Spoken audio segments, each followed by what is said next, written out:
ஈட்டலும் ஈட்டலும் காத்தலும் காத்த வகுத்தலும் வல்லது அரசு. சம்பாதிச்சா மட்டும் பத்தாது, அதை கரெக்டாக காப்பாற்றணும். காப்பாற்றினா மட்டும் பத்தாது, அதை கரெக்டாக டைல்யூட் பண்ணி இன்வெஸ்ட் பண்ண தெரியணும். இன்வெஸ்ட் பண்ணிவிட்டு அதை நம்ம எப்படி நிதி மேலாண்மை பண்ண தெரியணுங்கிறத தெரிஞ்சால் மட்டும்தான் ஃப்யூச்சரில் சர்வைவல் ஆக முடியுங்கிறது தான் இந்த ப்ரோக்ராமோட மெயின் கான்செப்ட். ஸோ நம்ம பணம் சம்பாதிக்கிறதே கஷ்டமாக இருக்குது, எப்படி சேவிங்ஸ் பண்ணுறதுன்னு நினைக்கிறீங்களா? ஸோ அதை கற்றுக்கணுங்கிறக்காக தான்.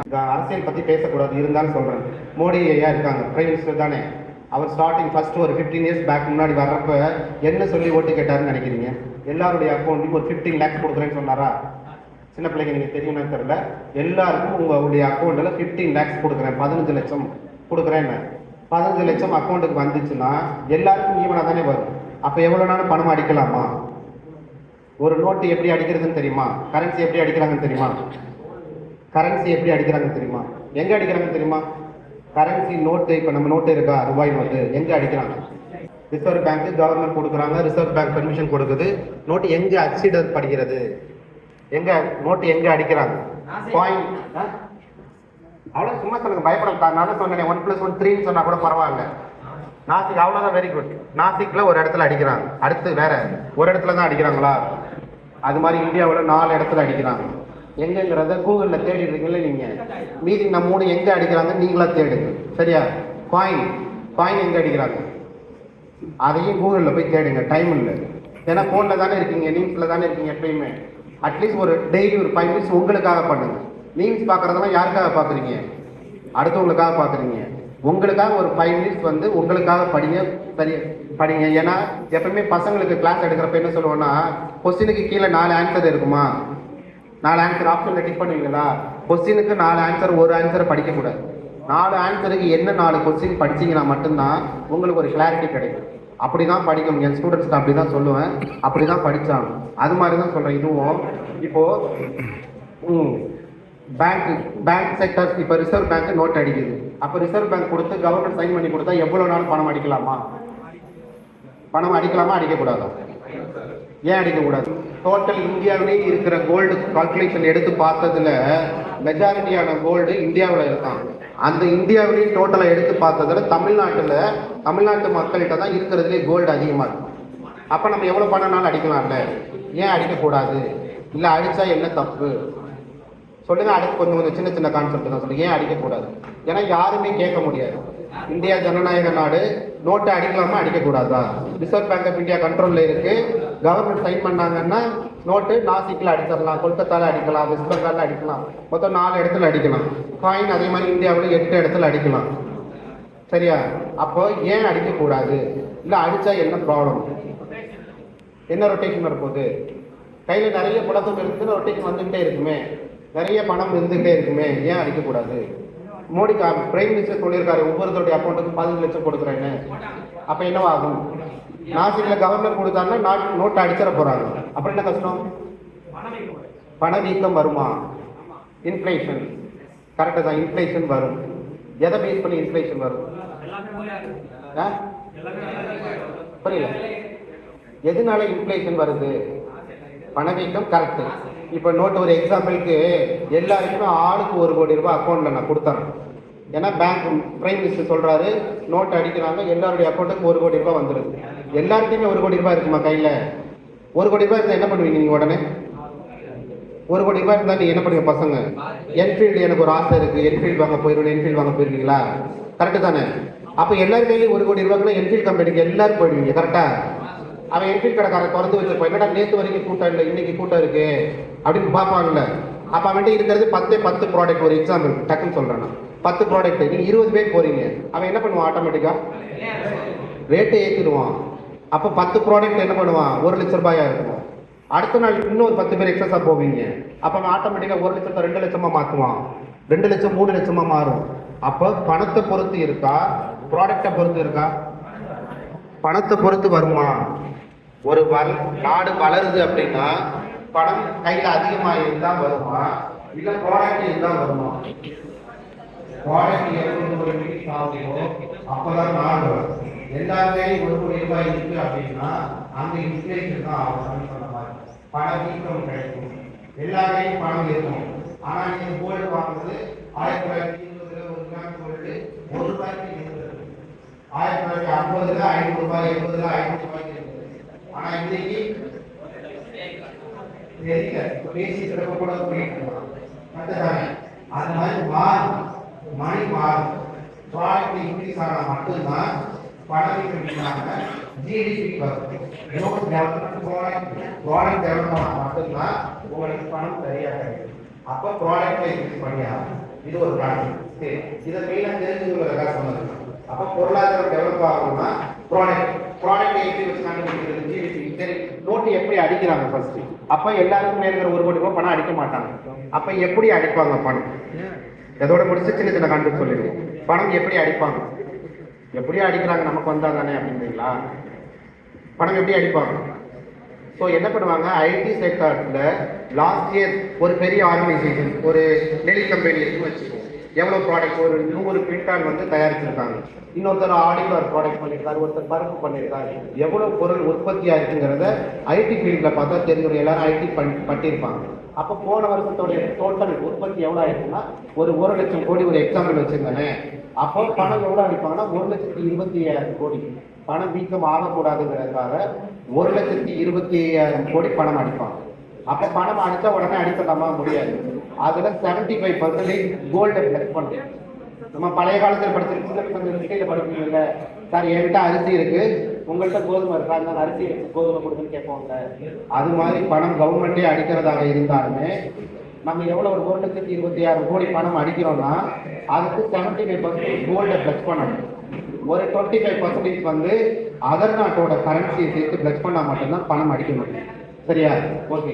சரி, பணம் எங்கெங்க ஃப்ளோ ஆகும்? பணம் எங்கெங்க ஃப்ளோ ஆகிட்டு இருக்கு? ஒரு பேங்கிங் செக்டர்ல ஃப்ளோ ஆகுதா? அடுத்து இன்சூரன்ஸ் கம்பெனில ஃப்ளோ ஆகும்.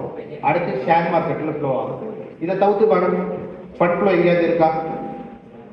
இந்த 3 செக்டர் தவிர்த்து பணம் வேற எங்கேயாவது டிரான்சாக்ஷன் நடக்குமா?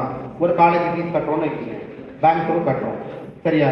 மெட்ரோ பேங்க் பண்றோமா, அப்பயும் ஏதாவது பிசினஸ் பண்ணாலுமே பேங்க் த்ரூ கட்டுறோம். நம்ம ஒரு இன்சூரன்ஸ் கம்பெனி பண்றோமா, அங்கேயும். இது எல்லாமே எங்க கண்ட்ரோல்ல இருக்கு? 3 இடத்துல மட்டும்தான் ஃபண்ட் ஃப்ளோ நடக்கும். சரி, ஓகே. பேங்க் எல்லாருமே பேங்க் அக்கௌண்ட் இருக்கா? பேங்க் அக்கௌண்ட் இருக்கா எல்லாருக்குமே? ஆன்லைன் அக்கௌண்ட் வச்சிருக்கீங்களா? ஆன்லைன் அக்கௌண்ட் யூஸ் பண்றீங்களா? இப்போ எனக்கு ஒரு 1000 ரூபாய் அனுப்பணும். எப்படி அனுப்புவீங்க?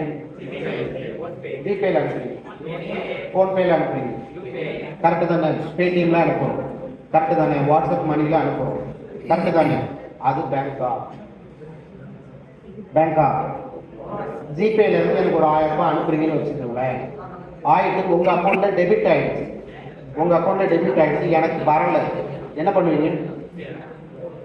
பணத்தை உங்க ஜிபேல இருந்து உங்க ஃப்ரெண்டுக்கு அனுப்பிச்சிட்டீங்க, 2000 ரூபாய் அனுப்பிட்டீங்கன்னு. உங்க அக்கௌண்ட்ல இருந்து டெபிட் ஆயிடுச்சு. ஆனா உங்க ஃப்ரெண்டுக்கு போகல 2000 ரூபாய். சரியா? யாருக்கிட்ட கேட்பீங்க?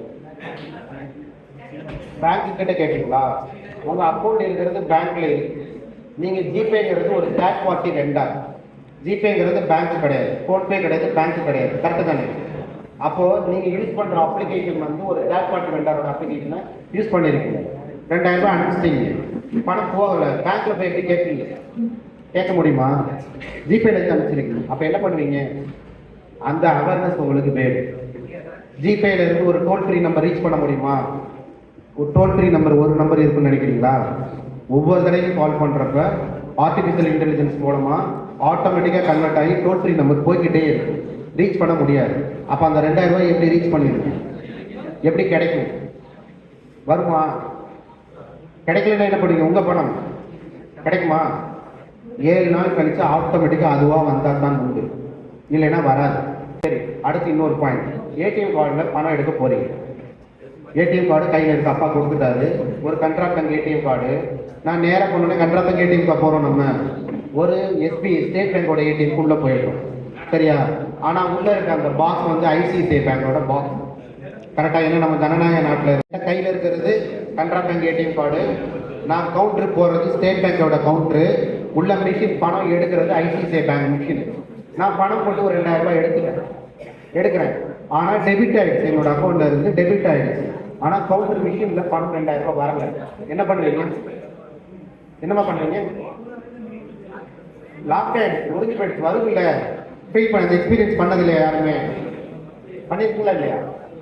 என்ன பண்ணுவீங்க? 2000 வரலன்னா என்ன பண்ணுவீங்க? பேங்க்ல எந்த பேங்க்ல கேட்பீங்க? அதுதான் கொஸ்டின் அங்க. ஏன்னா என் கையில் இருக்கிறது Canara bank ATM machine. State பேங்கோட ஆஃபீஸ் மெயின் அட்ரஸ் போர்டு இருக்குல்ல, அது ஸ்டேட் பேங்க்கு. உள்ள இருக்க தேர்ட் பார்ட்டி மிஷின் இருக்கு பாருங்க, அது ஐசிஐசிஐ பேங்கோட மிஷின். யார்கிட்ட கேட்பீங்க? அதுக்கு ஒரு அவேர்னஸ் வேணும்ல. யார் எந்த பேங்க்ல போய் கேட்பீங்க? 3 பேங்க்ல. ஏற்கனவே என் பேங்க்ல போய் கேட்டாலே எனக்கு ஆன்சர் பண்ண மாட்டேன்றான். எப்படி பண்ணுவீங்க? பணம் உங்க பணம் இல்லை, அவங்க அப்பா கொடுத்து பண்ண சொல்லியிருக்காரு, நீங்க போடலைன்னு வச்சுக்கோங்கண்ணே. போய் கேட்டால் நம்புவாரா? நம்ப மாட்டேன். சரியா? அப்போ என்ன பண்ணுவீங்க? யார்கிட்ட கேட்பீங்க? ஸோ ஏடிஎம் மிஷின்ல இருந்து உடனே இம்மிடியட்டாக மினி ஸ்டேட்மெண்ட் எடுத்துடணும். மினி ஸ்டேட்மெண்ட் எடுத்துட்டு உங்களுடைய கார்டு இருக்கா, அந்த கார்டையும் ஒரு ஜெராக்ஸ் எடுத்துட்டு நேராக கனரா பேங்க் மேனேஜர்கிட்ட போயிட்டு இந்த ஸ்லிப் எடுத்துட்டு, இந்த பேங்க் ஸ்லிப்பு, இந்த அட்டாச்மெண்ட் என்னோட கார்டு ரெண்டையும் அட்டாச் பண்ணிட்டு அவங்கள்ட்ட ஒரு ப்ரௌசர் அதையும் ஃபில் பண்ணி கொடுத்து டைம் செகண்ட் முதல்ல எழுதி கொடுத்தா 7 நாள் கழித்து 2 பேங்கையும் செக் பண்ணிவிட்டு ஸ்டேட் பேங்கையும் செக் பண்ணிவிட்டு அதுக்கப்புறமா தான் உங்களுக்கு உங்கள் பணம் கிரெடிட் ஆகும். ஸோ பணம் வந்து சம்பாதிக்கிறது ஈஸியாக இருந்தாலும் அதை காப்பாற்றுறது ரொம்ப கஷ்டம். ஸோ அதுக்காக தான் தெளிவாக ஒரு மினி மேனேஜ்மெண்ட். எனக்கு வந்து சப்போஸ் ஒரு எக்ஸாம்பிளுக்கு நான் சேவிங்ஸ் பண்ணோன்னா பணம் சம்பாதிச்சு என்கிட்ட 1 கோடி ரூபாய் இருக்குது. இதை நான் சேஃபாக இன்வெஸ்ட் பண்ணோன்னா எங்கே இன்வெஸ்ட் பண்ணேன்? பொண்ணுங்க சொல்லுங்க. ஏன்னா என்கிட்ட 1 கோடி ரூபாய் நான் சம்பாதிச்சேன். சரியா? ஏன்னா நம்ம படிக்கிறதுக்கு செலவு பண்ணி தான் படிக்கிறோம், திருப்பி அதை சம்பாதிக்கிறதுக்கு தான் வேலை பார்க்குறோம். ஸோ இப்படி தான் நம்மளோட கல்ச்சர் ஓடிட்டு இருக்கு. 1 கோடி ரூபாய் சம்பாதிச்சாச்சு, எங்கே இன்வெஸ்ட் பண்ணால் சரியாக இருக்கும்னு நினைக்கிறேன். கோல்டெல்லாம் வாங்கிடலாமா? கோல்டு வாங்கினா சேஃபா கோல்டு இல்லை, அதுக்கு காரணம் வேணும்ல. நான் சேஃப் இல்லைன்னு சொல்லக்கூடாது, சேஃப் சைடு தான். பட் எனக்கு நல்ல இது உறுதி நான் பண்ணிதான். ஏன்னா 1980 யூஎஸ் கவர்மெண்ட் பயங்கர டவுனில் போயிடுச்சு. அப்போ என்ன பண்ணிட்டாங்க கவர்மெண்ட்டு, யார் கையில் கோல்டு நிறைய இருக்கோ ஆளுக்கு ஒரு 10 கிராம் மட்டும் கையில் வச்சுருங்க, மீதி எல்லாம் கவர்மெண்ட்டுக்கு கொடுத்துருங்கன்னு சொல்லிட்டாங்க. ஸோ அப்போ என்ன ஆயிடுச்சு, மக்கள் கம்பல்சரி கொடுத்து தான் ஆகணும், இல்லைன்னா வெளியே அடிச்சிருவாங்க. அப்போ அது கோல்டு சேஃபா அப்படின்னா சேஃப் இல்லை. ஆனால் இன்வெஸ்ட்மெண்ட் பர்பஸ் கரெக்டு தான், பண்ணிக்கணும், கொஞ்சம் டைவர்ட் பண்ணி பண்ணணும். அடுத்து வேற என்ன செய்யும்? வேற என்ன செய்யும்? லேண்டு. ஓகே, லேண்டை நான் பர்ச்சேஸ் பண்ணிட்டேன், எனக்கு திடீர்னு உடம்பு தெரியுது, ஐசி வார்டில் மாட்டிட்டேன். நான் சொல்ல முடியுமா? எனக்கு ஏதாவது பிரச்சனை வரும் சொல்ல முடியுமா? நான் ஐசி வார்டில் மாட்டேன், லேண்டை வச்சு இம்மிடியட்டாக பணம் கிடைக்குமா? நான் திருப்பி சொல்கிறேன், இன்வெஸ்ட்மெண்ட் பண்ணி சேஃப் தான். கோல்டு நல்ல விஷயம், இன்வெஸ்ட் பண்ணுங்க. லேண்டு இன்வெஸ்ட் பண்ணுங்க, பட் சேஃபர் சைடு எது பெஸ்ட்டு அப்படின்னு தான் நமக்கு இம்பார்ட்டன்ட். லேண்டு வந்தால் இம்மிடியட்டாக நமக்கு ஹெல்ப் பண்ணுமா? ஒன்றுமே ஆகாது. ஆனால் நீங்கள் எம்டி லேண்டை வச்சு பேங்க்கில் போய் கேட்டால் கூட லோன் கூட கிடைக்காது, லோன் கிடைக்காது. வேற எது பெஸ்ட் சேஃப்? பேங்க்கில் எப்படி போடுவோமா? சேஃப் தானே. என்னோட பணம் அதில் உங்களுக்கு ஒரு 6% கிட்ட இன்ட்ரெஸ்ட் கிடைக்குது, 6% இன்ட்ரெஸ்ட் கிடைக்கும்ல பேங்க்கில். கரெக்டு தானே? 1 கோடி ரூபாய் இன்வெஸ்ட் பண்ணுறேன், பேங்க் திவால் ஆகுமா? ஆகாது. பேங்க் திவால் ஆகிற பேங்க் கேள்விப்பட்டிருக்கீங்களா? நிறைய பேங்க் திவால் ஆகிடுச்சு. அப்போ நீங்கள் போட்ட 1 கோடி ரூபாய் என்னவா ஆகும்?